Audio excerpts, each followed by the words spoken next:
After the First Crusade, Jerusalem stood as both a beacon of salvation and a city drenched in blood.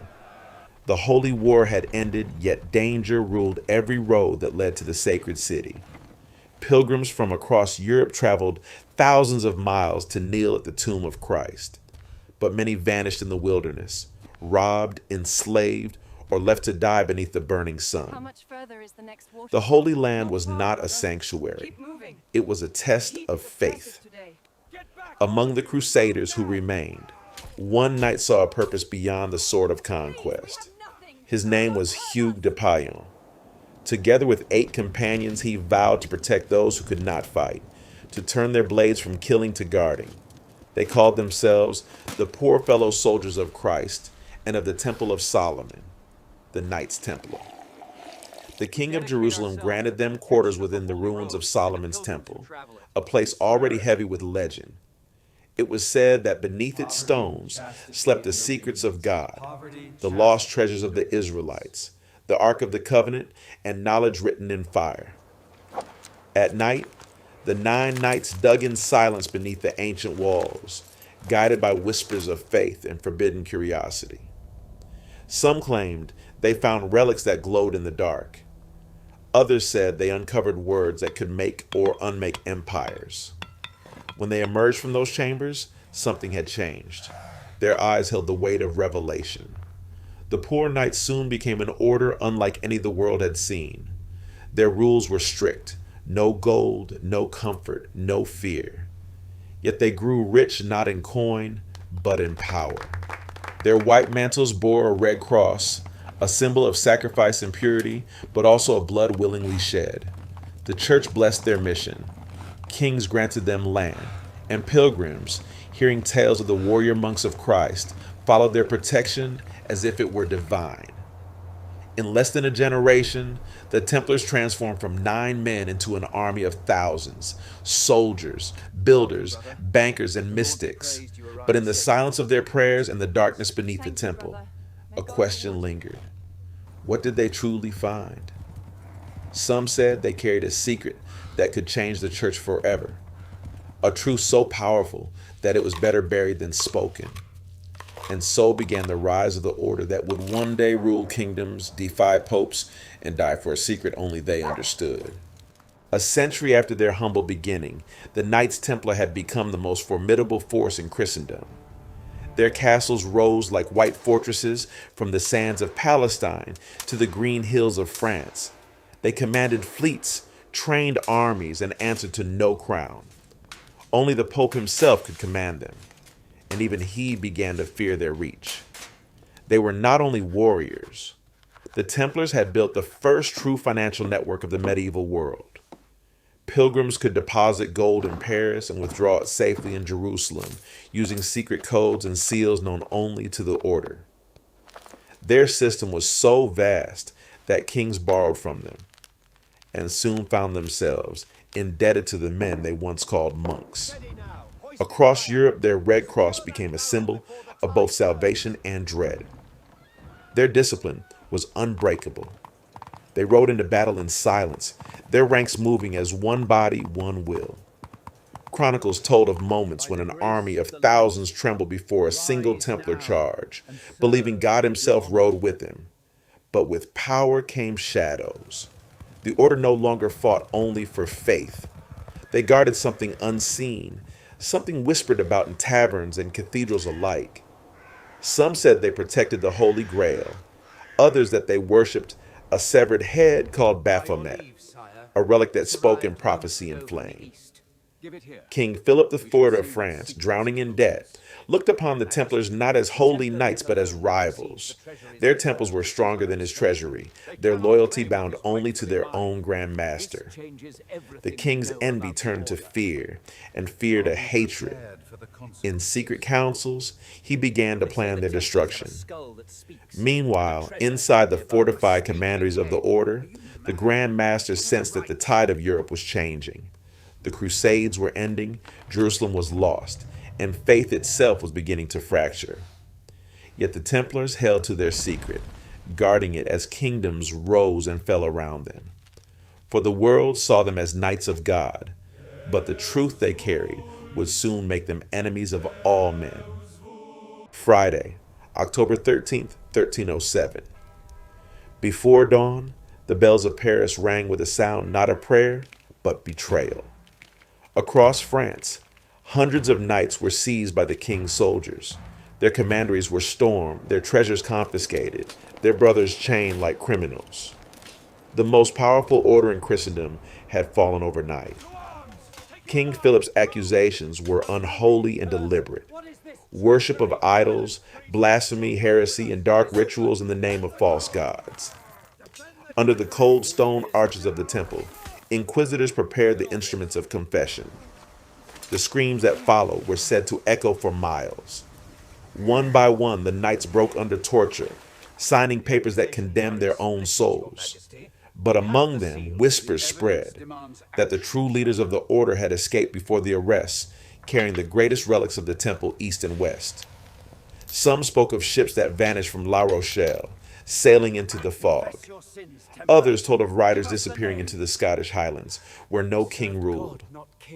In Paris, Grandmaster Jacques de Molay was dragged before the court. His once white mantle was now a rag, soaked in blood and ash. Yet his eyes held no fear. To the church he said only, "We are betrayed, not damned." His voice trembled not with weakness, but prophecy. As the trials spread across Europe, entire generations of knights were erased from history. Their strongholds were taken by rivals, their wealth seized by the crown, their relics scattered to shadows. The church remained silent, perhaps out of guilt, perhaps out of fear. In the dungeons, the last prisoners sang hymns as the flames were lit outside. To their captors, they were heretics. To the few who still believed, they were martyrs. And somewhere beyond the grasp of kings and popes, a fragment of their brotherhood survived, carrying with it a secret that no fire could destroy. The square before Notre Dame was silent when they brought Jacques de Molay to the stake. The last Grandmaster of the Templars stood barefoot on the cold stones, his hands bound, his white beard scorched by months in the dungeon. Around him gathered the crowd, priests, soldiers, merchants, and beggars, drawn by the promise of divine justice.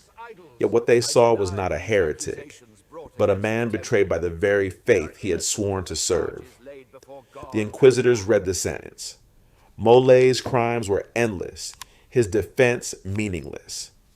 When the flames were lit, he raised his eyes to the cathedral spires and spoke words that would echo through centuries.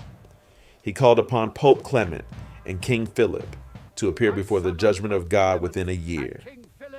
For in condemning the innocent, they had condemned themselves. Witnesses swore that his voice rose above the roar of the fire, calm and clear, as if carried by something greater than human will.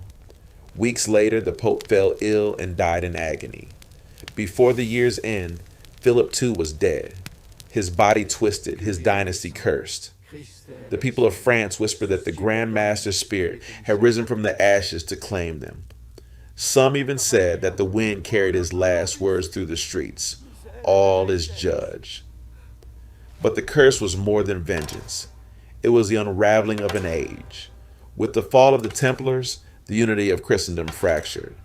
Kings turned against popes, faith against reason. The fire that consumed the knights lit the dawn of a darker world, one ruled not by faith, but by greed and fear. And still, across Europe, the Red Cross disappeared from banners, but not from memory. In hidden places, men gathered in silence, swearing oaths older than crowns. The line of the temple, it was said, had not ended, only gone deeper into shadow, waiting for the day when truth could again walk in light. The ashes of the Templars scattered to the wind, but their legend refused to die. Across Europe, rumors spread like wildfire. Peasants spoke of ghostly riders crossing the fields at night, cloaked in white, their swords glowing faintly under the moon. In the taverns of France and the monasteries of Scotland, men whispered that the treasure of the temple had not been lost, only hidden. In Portugal, survivors found refuge under a new name, the Order of Christ. Their symbols changed, but their vows did not. They built fortresses on the cliffs of the Atlantic and raised ships that would one day sail beyond the known world.